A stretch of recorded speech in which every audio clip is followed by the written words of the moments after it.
कथा कथन stories that nurture you. आज हम सुनेंगे कथा बाली और हनुमान जी की। रामायण का पात्र बाली जो किष्किंधा का राजा था, सुग्रीव का बड़ा भाई और इंद्र का पुत्र भी कहलाया जाता था।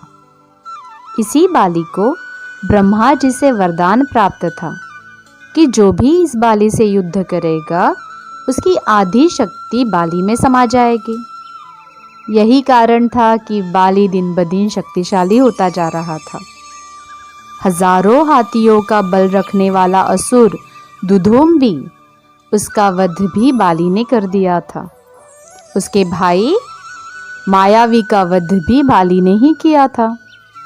उसकी शक्ति देख रावण में भी इच्छा जाग उठी बाली से युद्ध करने की, किंतु शक्तिशाली बाली ने रावण को 6 महीने तक अपनी काख में दबाए रखा था। आखिर रावण को बाली की शक्ति के सामने हार माननी ही पड़ी और उसने बाली के प्रति मैत्री का भाव जताया। इस घटना के बाद बाली घमंड में चूर अहंकारी भाव से यहाँ वहाँ हर किसी को चुनौती देता हुआ फिर रहा था कि है कोई मुझसे ज़्यादा शक्तिशाली तो मुझसे युद्ध करने की हिम्मत रखे। इसी तरह एक दिन बाली किसी वन से गुजर रहा था। ये वही वन था जहाँ हनुमान जी अपने आराध्य राम की भक्ति में लीन थे। श्री राम श्री राम श्री राम। और इसी जंगल से बाली चिल्लाता हुआ घूम रहा था, कोई है यहाँ जो मुझे हरा सकता है? कोई आए और मुझसे मुकाबला करे। और उसकी इस तरह से चिल्लाने से हनुमान जी की तपस्या में खलल पड़ रहा था। आखिर हनुमान जी ने आंखें खोली और बाली के सामने आकर विनम्र भाव से कहा, हे वानर राज बाली, आप शक्तिशाली हो, लेकिन आप अपनी शक्ति का इस तरह प्रदर्शन क्यों कर रहे हो? आप इस तरह चिल्ला क्यों रहे हो? बाली को यह प्रश्न जरा भी पसंद नहीं आया और बाली ने हनुमान जी को ही चुनौती दे दी कि मुझसे युद्ध करो।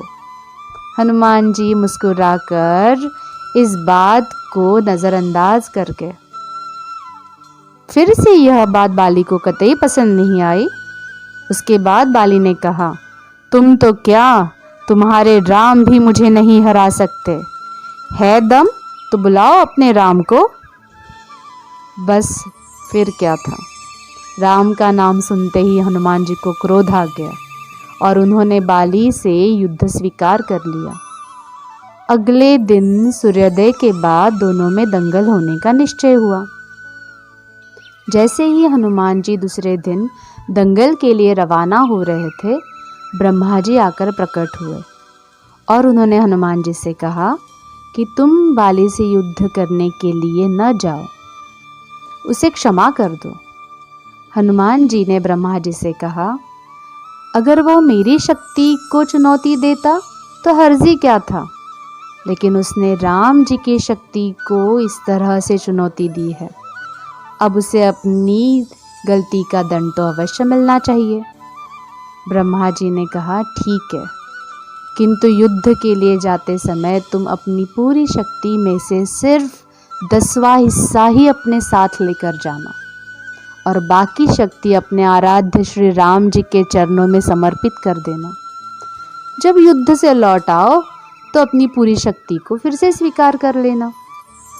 ब्रह्मा जी की यह बात मानकर हनुमान जी ने अपनी पूरी शक्ति में से सिर्फ 10वां हिस्सा शक्ति का साथ लेकर युद्ध के लिए गए। वरदान के अनुसार जैसे ही हनुमान जी बाली के सामने युद्ध भूमि पर खड़े हो गए, हनुमान जी की आधी शक्ति बाली में समा गई। शक्ति समाते ही बाली को जैसे मानो एक बिजली का झटका सा लग गया। पूरे शरीर में हलचल मच गई। ऐसे लगा जैसे मानो कोई ताकत का समंदर उसमें समा रहा हो। उसकी नसें फटने लग गई थी। एक ही क्षण में जैसे मानो सारी नसों से रक्त बाहर आ जाएगा, ऐसा उसे महसूस होने लग गया था। बाली को पता चला कि मेरा अंत अब नज़दीक है।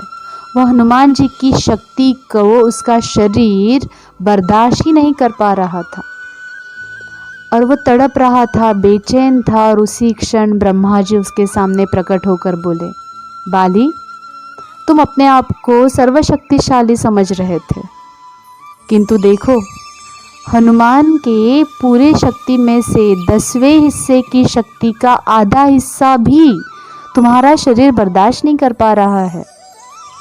और यह बात सुनकर बाली को अपनी गलती का अंदाज़ा हो गया। वह उसने घुटनों के बल पर नीचे झुका और हनुमान जी से क्षमा मांगी। हे हनुमंत, तुम मुझसे कई गुना शक्तिशाली हो, फिर भी इतने शांत, इतने विनम्र कैसे? मुझे क्षमा कर दीजिए कि मैंने आपके आराध्य राम की शक्ति को नज़रअंदाज किया है। आज से मैं भी अपने आप को राम भक्त कहलाऊंगा। उसकी यह बात सुनकर हनुमान जी का क्रोध शांत हो गया। वह अत्यंत प्रसन्न होकर उन्होंने तथास्तु कहा और वहाँ से चले गए। और इस प्रकार बाली को अपने अहंकार का अंदाज़ा हुआ और उसी क्षण वह विनम्र भाव से जीने लगा।